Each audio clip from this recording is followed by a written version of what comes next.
Shalom semuanya, perkenalkan nama saya Juliana Ekanandasari Sianturi dari kelas 12 Akrel 1. Pada kali ini saya akan buat video tentang ujian praktek agama Kristen. Yang pertama melakukan doa Bapa Kami, yang kedua melakukan doa pengakuan iman rasuli, yang ketiga menyebutkan 10 hukum Taurat, yang keempat atau yang terakhir adalah khotbah atau menyampaikan isi dari firman Tuhan. Yang pertama doa Bapa Kami. Mari kita bersatu dalam doa. Bapa kami yang di sorga, dikuduskanlah namamu, datanglah kerajaanmu, jadilah kehendakmu di bumi seperti di sorga. Berikanlah kami pada hari ini makanan kami yang secukupnya, dan ampunilah kami akan kesalahan kami, seperti kami juga mengampuni orang yang bersalah kepada kami. Dan janganlah membawa kami ke dalam pencobaan, tetapi lepaskanlah kami dari yang jahat. Karena Engkaulah yang punya kerajaan, dan kuasa, dan kemuliaan sampai selama-lamanya. Amin. Yang kedua, doa pengakuan iman rasuli. Mari kita bersatu dalam doa. Aku percaya kepada Allah, Bapa yang Maha Kuasa, Khalik langit dan bumi. Aku percaya kepada Yesus Kristus, anaknya yang tunggal Tuhan kita, yang dikandung daripada Roh Kudus, lahir dari anak darah Maria, yang menderita sengsara di bawah pemerintahan Pontius Pilatus, disalibkan, mati dan dikuburkan, yang turun ke dalam kerajaan maut. Pada hari yang ketiga, bangkit pula dari antara orang mati, naik ke surga, duduk di sebelah kanan Allah, Bapa yang Maha Kuasa. Dari sana akan datang kelak untuk menghakimi orang yang hidup dan yang mati.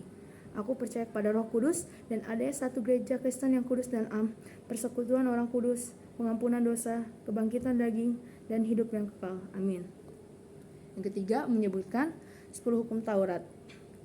Yang pertama, hukum Taurat yang pertama, akulah Tuhan Allahmu, seru Tuhan kita, tidak boleh ada Allah lain kecuali aku. Hukum Taurat yang kedua, jangan perbuat bagimu patung yang menyerupai apapun yang ada di langit atau yang ada di bumi atau yang ada di dalam air untuk disembah atau bertakwa kepadanya. Hukum Taurat yang ketiga, jangan menyebut nama Tuhan Allahmu dengan sembarangan, karena Allah akan menghukum orang yang menyalahgunakan namanya. Hukum Taurat yang keempat, ingat dan sucikanlah hari yang dikuduskan itu. Lakukanlah segala pekerjaanmu di dalam 6 hari. Kemudian pada hari yang ketujuh ialah sabat bagi Tuhan Allahmu. Engkau tidak boleh bekerja pada hari itu, juga anakmu laki-laki atau perempuan, budakmu, atau orang lain yang berada di tempat kediamanmu. Hukum Taurat yang kelima, hormatilah ayah dan ibumu supaya engkau berbahagia dan lanjut umurmu di bumi yang diberikan Allah kepadamu. Hukum Taurat yang keenam, jangan membunuh. Hukum Taurat yang ketujuh, jangan berzina. Hukum Taurat ke-8, jangan mencuri. Hukum Taurat ke-9, jangan engkau mengucapkan saksi dusta tentang sesamamu. Hukum Taurat yang ke-10, jangan engkau mengingini milik sesamamu. Jangan engkau mengingini istrinya ataupun segala milik mereka. Dan yang terakhir atau yang keempat adalah khotbah atau menyampaikan isi dari firman Tuhan. Sebelum kita menyampaikan isi dari firman Tuhan, mari kita bersatu dalam doa. Tuhan Yesus, pada kali ini saya akan membagikan pengertian dari sebagian firman-Mu ini, Tuhan. Kiranya Kau memberikan kami hikmat, Tuhan, agar setiap kami yang mendengar dan juga mengetahui isi firman-Mu, Tuhan, dapat kami lakukan, Tuhan, di dalam kehidupan kami sehari-hari, Tuhan. Dan nama Tuhan Yesus, haleluya, amin.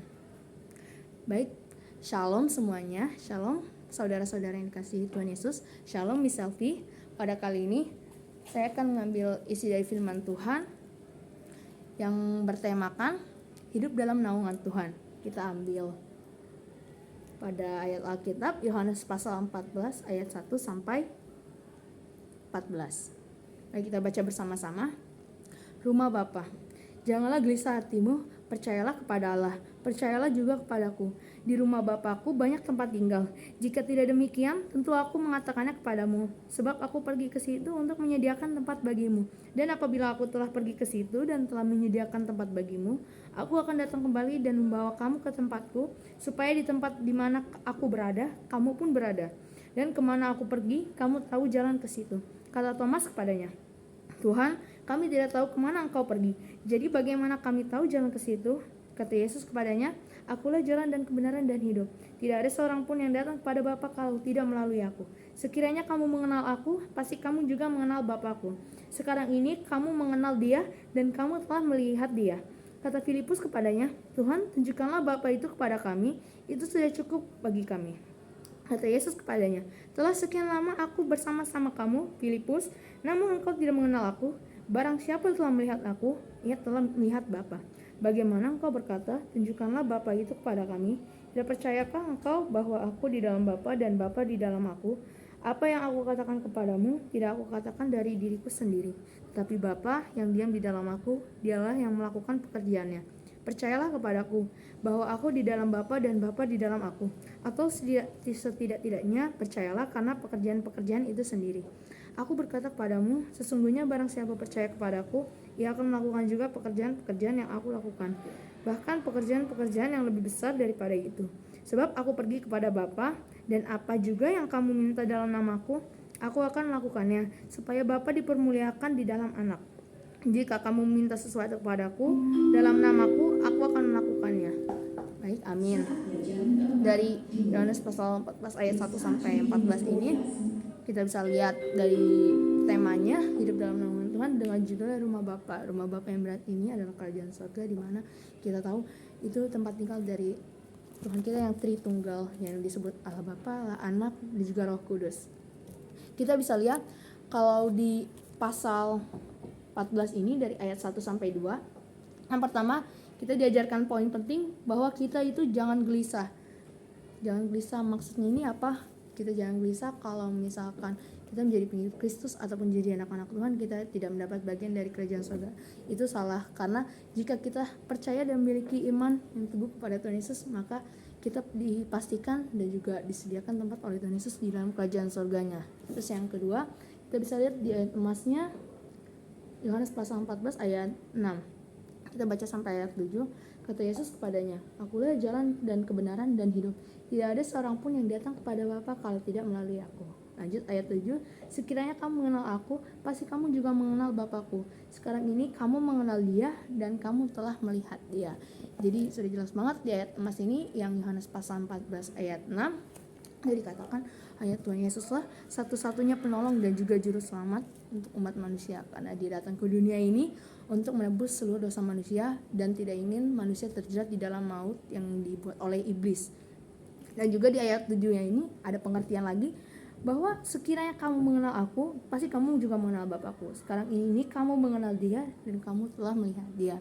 Jadi dipertanyakan iman dari murid-murid Yesus yang pertama dari Thomas ini, yang dia ingin mengikut Tuhan Yesus ke kerajaan surga, tapi dia tidak tahu jalannya. Sebenarnya dia saat melihat Tuhan Yesus dan juga sudah hidup seperti murid-murid yang dikehendaki oleh Tuhan Yesus, dia itu sudah otomatis tahu jalan kemana Tuhan Yesus akan pergi. Dan juga Tuhan Yesus juga pasti sediakan tempat untuk Thomas di kerajaan surga. Yang kedua, kita bisa dari Filipus ini, di mana dia ingin Tuhan Yesus menunjukkan Allah Bapa. Kita tahu bahwa Allah Bapa itu adalah salah satu bentuk wujud dari Tritunggal ini, dan juga Yesus datang ke dunia ini dalam bentuk Allah yang bentuk anak. Tetapi Filipus ini masih mempertanyakan di mana Allah Bapa yang sebenarnya, padahal dia sudah melihat di depan mata dia sendiri dan dia telah menjalani kehidupannya bersama-sama dengan Tuhan Yesus dan menjadi bagian dari murid Yesus yang melakukan segala kehendak Allah Bapa yang di kerajaan surga. Terus kita bisa lihat poin penting yang ketiga atau yang terakhir, yaitu ada di Yohanes pasal 14 ayat 12 sampai 13. Mari kita baca bersama-sama. Aku berkata kepadamu, sesungguhnya barang siapa percaya kepadaku, ia akan melakukan juga pekerjaan-pekerjaan yang aku lakukan, bahkan pekerjaan-pekerjaan yang lebih besar daripada itu. Sebab aku pergi kepada Bapa. Kita lanjut ayat 13. Dan apa juga yang kamu minta dalam namaku, aku juga melakukannya, supaya Bapa dipermuliakan di dalam Anak. Jadi Tuhan Yesus juga bilang kalau misalkan kita itu harus senantiasa percaya kepada segala kehendak yang telah Tuhan berikan pada kehidupan kita.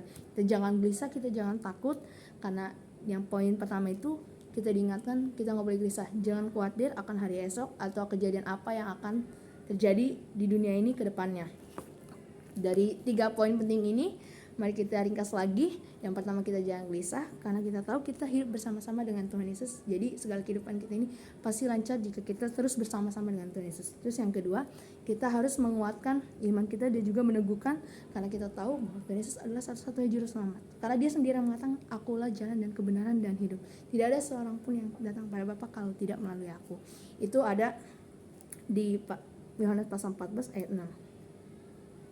Terus di Yohanes pasal 14 ayat 6 ini kita juga bisa lihat ayatnya berkesinambungan dengan Yohanes pasal 3 ayat 16, di mana mengatakan bahwa karena begitu besar kasih Allah akan dunia ini sehingga ia telah mengaruniakan anaknya yang tunggal, supaya setiap orang yang percaya kepadanya tidak binasa, melainkan beroleh hidup yang kekal.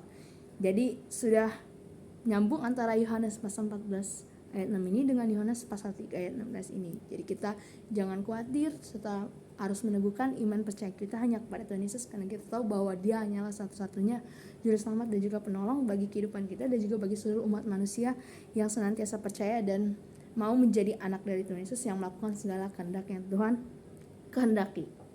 Terus yang poin ketiga atau poin yang terakhir, kita diingatkan bahwa kita harus senantiasa percaya apa yang dikatakan oleh Tuhan Yesus di dalam isi firman Tuhan ini. Walaupun kita tidak bisa melihat bentuk wujud dan juga kehidupan yang Tuhan Yesus jalani pada saat awal Masehi itu tahun 0 sampai Tuhan Yesus mati di kayu salib, tapi kita diuji imannya bahwa kita harus senantiasa percaya apa yang dikatakan oleh isi firman Tuhan ini harus kita renungi, resapi dan juga kita lakukan di dalam kehidupan kita sehari-hari sesuai dengan kehendak Tuhan. Dan juga kita harusnya sangat bersyukur karena Tuhan Yesus itu tidak minta apa-apa dari kita. Dia cuma minta iman kita, iman percaya kita dan juga diri kita. Kita harus senantiasa percaya kepada Dia dengan sepenuh jiwa, sepenuh raga dan sepenuh hati kita. Karena jika kita memiliki iman percaya kepada Dia dan juga kita senantiasa melakukan kehendak yang Tuhan Yesus berikan, pastilah kita akan mendapat bagian dari kerajaan surga itu dan kita dapat hidup bersama-sama dengan Tuhan Allah, juga Tuhan Yesus dan juga Roh Kudus yang telah dicurahkan ke dunia ini dan juga ada di surga yang siap untuk menunggu kita jika kita mau senantiasa setia dan juga menjadi anak yang melakukan segala perintah Tuhan di dalam dunia ini serta menjadi teladan, terang dan garam dunia. Amin. Mari kita bersatu dalam doa. Terima kasih Tuhan Yesus karena Engkau telah menyampaikan isi firman Tuhan dari Yohanes pasal 14 ayat 1 sampai 14 ini Tuhan.